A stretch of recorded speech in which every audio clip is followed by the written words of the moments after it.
Hello everyone. आज का हमारा सवाल है the slope of Arrhenius plot L K versus 1/t of first order reaction is -5 into 10⁻³ kelvin. तो देखिएगा यहाँ पे Arrhenius plot L K versus 1/t के बीच का जो ग्राफ होगा वो आपका स्लोप दे दिया है। एल के वर्सेस 1/t का जो ग्राफ है उसका स्लोप गिवन है -5 into 10⁻³ kelvin. The value of E of the reaction is, आपको एक्टिवेशन एनर्जी ई कहे तो एक्टिवेशन एनर्जी इसका वैल्यू आपको बताना है। Choose the correct option for your answer. यहाँ पे 4 ऑप्शंस दिए हैं, इसमें से करेक्ट ऑप्शंस आपको चूज करना है। आर का वैल्यू दिया गया है, आर कांस्टेंट आप ये ले सकते हो। तो सबसे पहले ये जो आर्हेनियस प्लॉट है ये केमिकल काइनेटिक्स का सवाल है।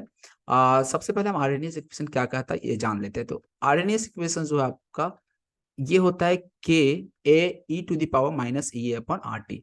मीन्स यहाँ पे रेट कांस्टेंट को टेम्परेचर के साथ किस तरह से वैरी करता है ये आरएनएस इक्वेशन में बतलाया जाता है। रेट कांस्टेंट टेम्परेचर के साथ क्या मतलब किस तरह से वैरी कर रहा है, किस तरह से डिपेंड करता है, ये चीज बताया गया। इसी को यदि हम लॉग के टर्म में लिखना चाहें, एल के टर्म में लिखना चाहे तो इसे मैं इस तरह से लिख सकता हूँ L A minus E A upon R T. यहाँ पे देखना ये एल के है जहाँ पे लॉग बेस ई लिया गया है। यदि हम नेचुरल लॉग ले मीन्स लॉग बेस 10 ले लेते हैं तो ऐसे में फिर यहाँ पे 2.303 से हमें हर जगह डिवाइड करना पड़ेगा। बाय द वे हमें एल के वर्सेस 1/t के बीच ग्राफ ड्रॉ करने को कहा गया तो मैं ग्राफ को उसी के बीच ड्रॉ करूंगा। तो यहाँ पे देखिएगा ये आपका एल के है और ये 1/t होगा। जब हम इसे इसको इस तरह से रिप्रेजेंट कर दे एल के और 1/t के फॉर्म में, मीन्स इस इक्वेशन को यदि हम y और x के टर्म में लिखना चाहें तो देखो यार हम क्या लिखेंगे। y एक्सिस में आपका क्या है एल के, x एक्सिस में क्या है 1/t।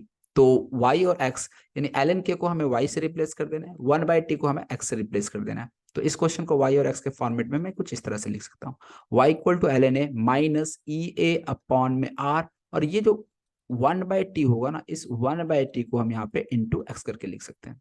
तो यहाँ से आप देख सकते हो जो इस ग्राफ का स्लोप आएगा, जो इस इक्वेशन का जो स्लोप है वो है माइनस ई अपॉन आर, और ये स्लोप का वैल्यू आपको ऑलरेडी गिवन है -5 इंटू 10⁻³।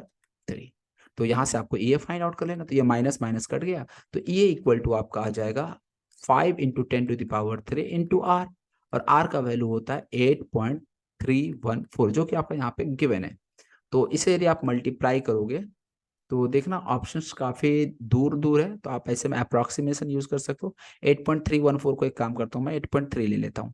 तो 5 इंटू 3 15, 5 8 जा 40 और 1 41, ये 41.5 इंटू 10⁻³ जूल। ये एक्टिवेशन एनर्जी है, एक्टिवेशन एनर्जी का यूनिट जूल होगा। तो इस तरह से ये 41.5 किलो जूल आपका जो आंसर हो जाएगा इस क्वेश्चन का वो है 41.5 किलो जूल पर मोल। तो इसलिए इस सवाल का सही जवाब आपका ऑप्शन 2 हो जाता है। Hope you understand this question. Thank you for watching video.